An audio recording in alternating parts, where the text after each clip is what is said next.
get that I'm dressed all in black, but I'm in mourning, all right? It is almost the end of crawfish season. And I just have to say, the best crawfish I have had this season by far also came to me in one of the like most Louisiana ways ever, all right? So you know how like in other places, your neighbors might, bring over like banana bread or like, I don't know, flowers or something. We had one place I lived, this lady brought us lavender and she comes up, she walks up, sweetest lady as can be, house full of 3 kids going nuts, losing their shit. And it's just like her and her husband, they walk up to the house, they knock on the door, and I mean, just opens the door, pure chaos on the inside. A chocolate lab named Rue that is just he was clinically cuckoo for Cocoa Puffs. And this poor lady, I swing open the door and all of this is happening and she's like, I have lavender for you. And I was like, oh, thanks. This will really come in handy. Oh, that's the shit show that is my life. But the best crawfish I have had this season have come to me in the most Louisiana way possible, which is by my neighbors who are having a crawfish boil. We just so happen to be walking by with our dogs and they were like, hey, come on over. And we go and they're like, hey, take some for the road. And I swear to God, I have not stopped thinking about that crawfish since. It was fantastic.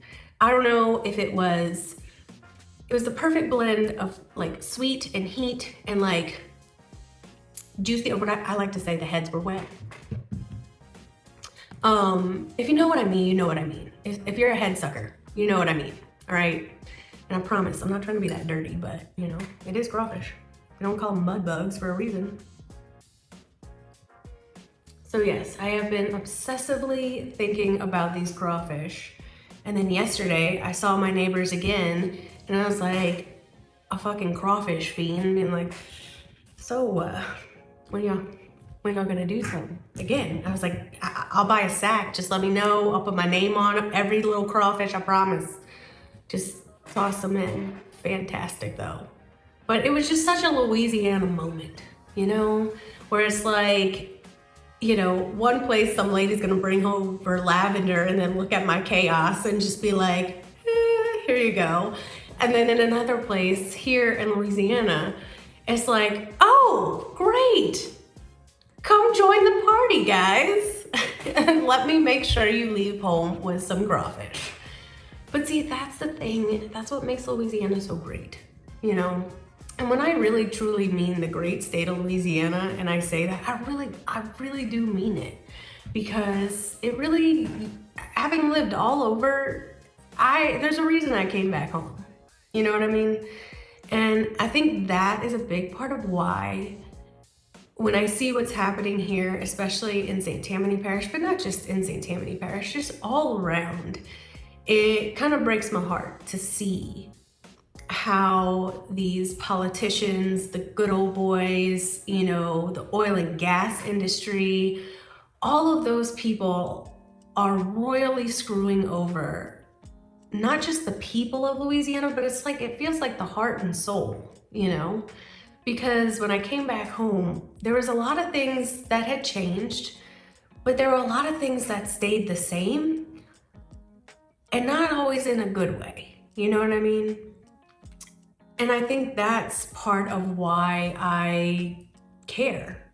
That's part of why I wanted to, you know, start I Win News and be able to do something where I was actually getting a chance to find out the truth of the story. What was behind, you know, what I was hearing on the news. Because oftentimes, as I have, you know, been digging deeper and deeper into the stuff that we're talking about over here and what's going on in St. Tammany Parish. Sorry, I have a mane right now.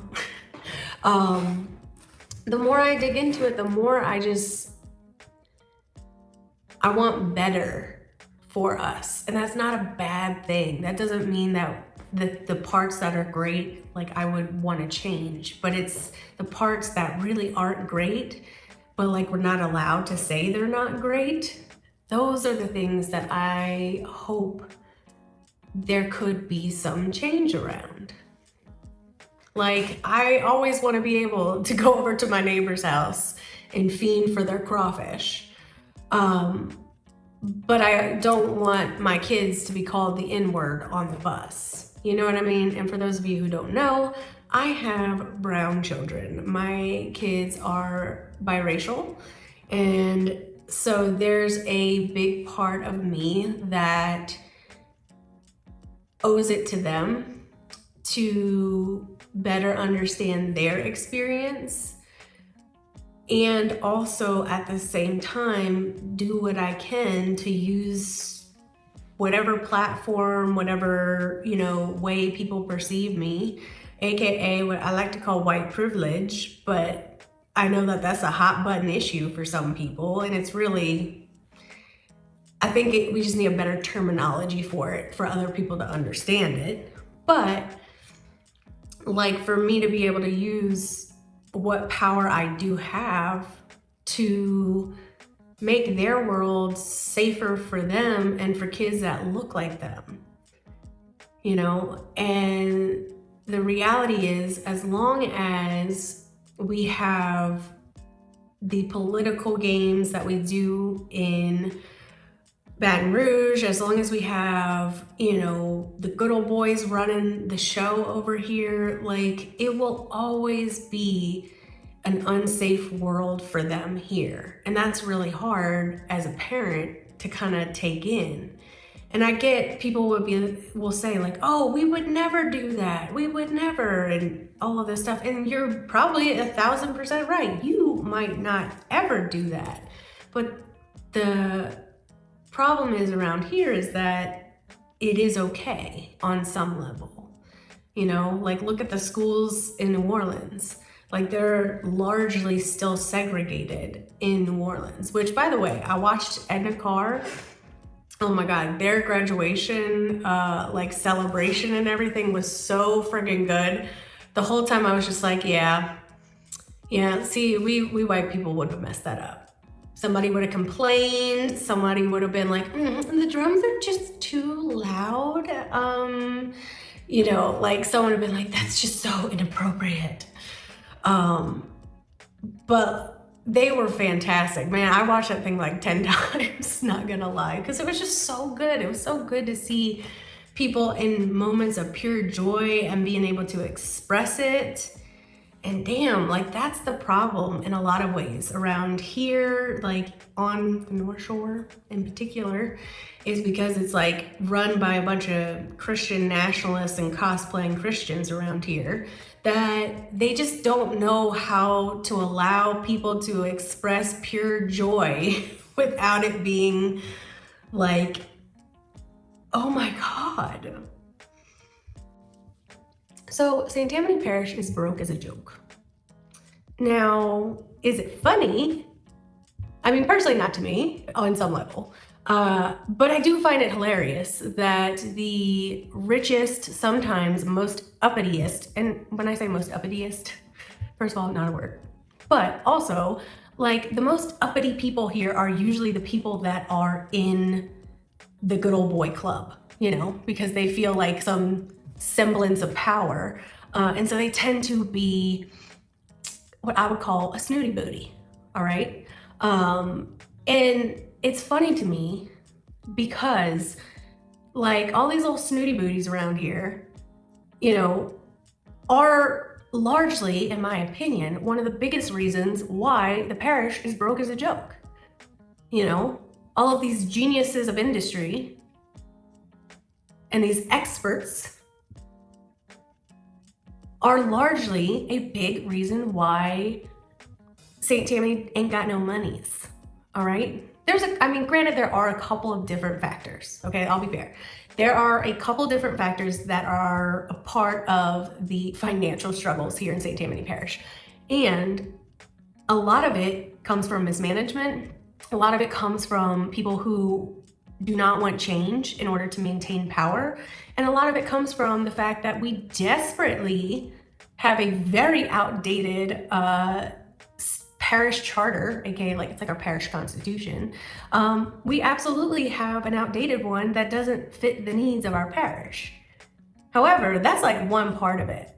The rest of it are all the things that are limiting us from actually being able to have real sustainability, real growth over here. And I'll be honest with y'all, I'm a nerd about this shit because I'm in business. I enjoy learning about business. I enjoy learning about the way money moves. I enjoy learning about how the folks who spend the money, how they do that. And I love learning about like consumer psychology, all of those things, because as someone who is a business owner and has been relatively successful, in my opinion, you know, I had to like build literally brick by brick. And I don't think until you go through that entire process can you fully understand, one, the value of a dollar, and two, how consumers really think, how people really think. And when you don't have that knowledge, because I don't know, your daddy just gave you some job or whatever, you're totally missing out on the real pulse of the economy here.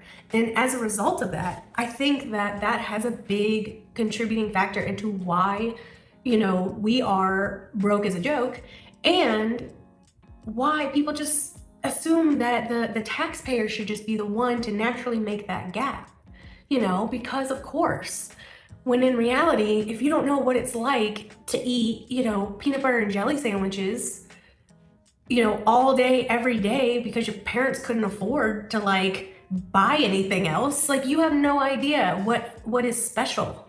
You have no idea what it is like to conserve a dollar and save it up for something.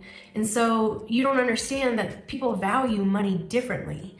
Like for when you're on one end of it, money is like a way to treat yourself, like give you like some little small taste of a luxury when you don't have a lot of it, you know? And then when you're on the other side of it, money is a way to access, you know, opportunity, power, you know, all of that stuff. All the things that this person values over here are completely different than what this person values. And therefore you're going to have, you know, you're going to come to the taxpayer and you're going to say, hey, like you're fucking Oliver Twist, like, please, sir, can I have some more? Even though they don't call it sir, they're like, come on, bitches, pay up. You know, if you want to be able to like process your cases, if you want like a functioning judicial system, you better give us some monies, all right? They don't ask nicely around here, you know? That's the problem, is because they just come to us like as if it's we created this problem, when in reality, what really created it is the complete and total mismanagement and misunderstanding of what this area's economy is, what growth is, what sustainability is. I mean, take for instance, the parish has a program called the pilot program. Now, I'm not even shitting y'all. It stands for payment in lieu of taxes. First and foremost, let's talk about how St. Tammany Parish, like what's their revenue?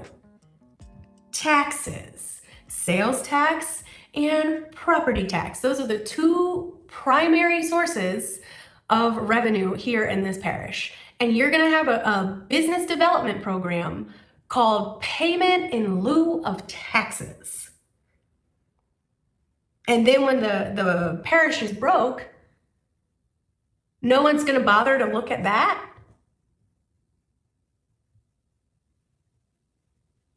Because honestly, that would probably be the first place I would check, if I'm being 100% honest. Like, oh, payment in lieu of taxes. Okay, maybe, guys, let me just see, but maybe that might be where we should start instead of cutting like mental health services over here. But what do I fucking know? Today we are drinking, as always, Jameson and ginger ale, not ginger beer. No. Mm-mm. Man, they have these in a can now, like pre-mixed. I don't remember much after drinking a few of those Mardi Gras, during Mardi Gras. Yeah, but I felt no pain. I will tell you that. So, like I was saying, the pilot program over here. So the pilot program is essentially a business development program that is started by the St. Tammany Economic Development Corporation, I think. But they're a corporation, all right? But somehow, in some weird fucking Louisiana bullshit way, they're like quasi-affiliated with the government. Like they're a subcommittee of like the Louisiana legislature or something. It's like fucking wild shit, all right? But basically, it's written into like the state laws, you know? And one thing you will learn about me is that I will always question whether a law, just because like people will say to me, well, it's in the law. And I will say, okay, well, so was at one time, you know, brown people not being able to drink out of a same water fountain as the white people. That doesn't mean it's right. You know what I mean?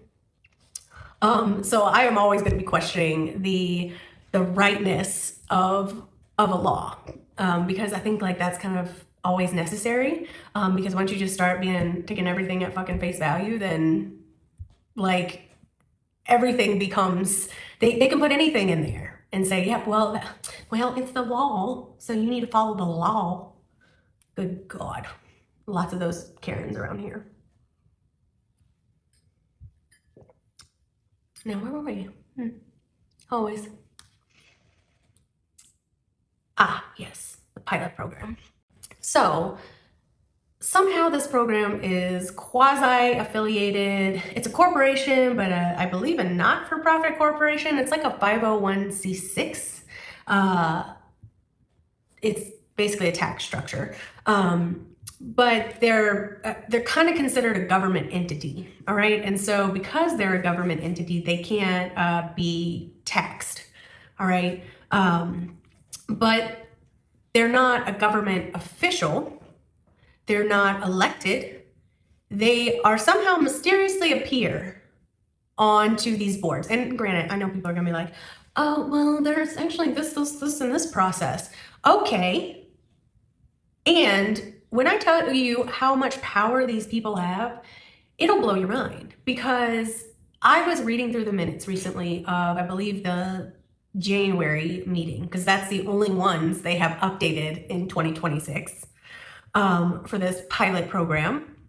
And as I was reading the minutes, they were talking about a program, or the pilot program, and that they were going to be giving a tax break for the second time to a company that was already on the pilot program previously, that they were going to give this huge tax break that was going to be available to them for 10 years, that was going to be available to them for 10 years, and that they were going to only need to pay 35% of the taxes and of the property tax for where they're building their building.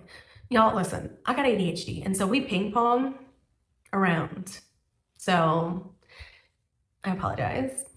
All right, so here's the real tea. All right, so what is the pilot program? The pilot program is the payment in lieu of taxes program, and it's essentially a payment in lieu of taxes is an agreement and is a contractual incentive payment made between business and an eligible tax-exempt entity, which is this St. Tammany Economic Development Corporation, or the STEDC. All right. Now, it says the STEDC, good Lord, is a political subdivision of the state of Louisiana. So it comes from the state. So these pilot programs are probably available all over, you know, in all different parishes. So basically it says who's eligible is any company looking to relocate or expand in St. Tammany Parish may apply. However, there is a baseline criteria that needs to be present for a pilot incentive to be feasible, which I would love how they determine feasibility, please. But of course, they don't explain that in anything here. So it says that the project's capital expenditures must be in excess of approximately $5 million. So that means they're investing $5 million into whatever they're doing here in the parish. It needs to create 10 new full-time jobs, and at least 50% of the jobs must meet or exceed the local average salary. If above criteria are met, project must undergo an economic impact analysis. So there you go. It's just like super easy, right? I mean, like in a lot of ways, it's almost so fucking vague that it kind of is. Like, that's wild how vague it is. But granted, I get like they're going to do a deeper dive into things once they go into that economic impact analysis. However, it's not that hard to make all of these promises, which is exactly what a lot of these businesses do. And a lot of these numbers are based on projections, but we don't actually see the real follow through number here. So basically the project goes through this economic analysis. Does it outline what factors they actually look at in the economic analysis? No, absolutely not. Do we know who does the economic analysis, or is there any sort of standard criteria for said economic analysis, or even best practice? Yeah, no, that's not listed anywhere on here. Because why would we want to know? Why would the public want to know? Why would the fucking parish want to know? But then it says if everything is good there, then the project goes to the finance committee, and the finance committee like says their little recommendations. Now, do we know who sits on the finance committee? Again, no, not that I can see.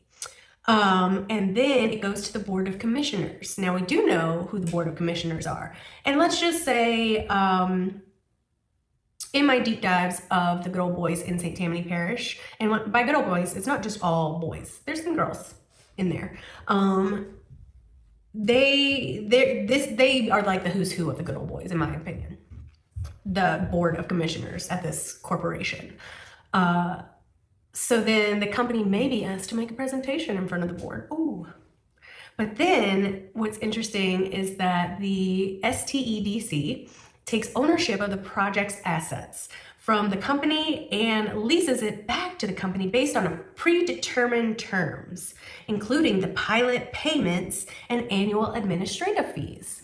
So these predetermined terms are basically contracts that, you know, these companies get to negotiate, which, okay, fair, but what, like, where is it?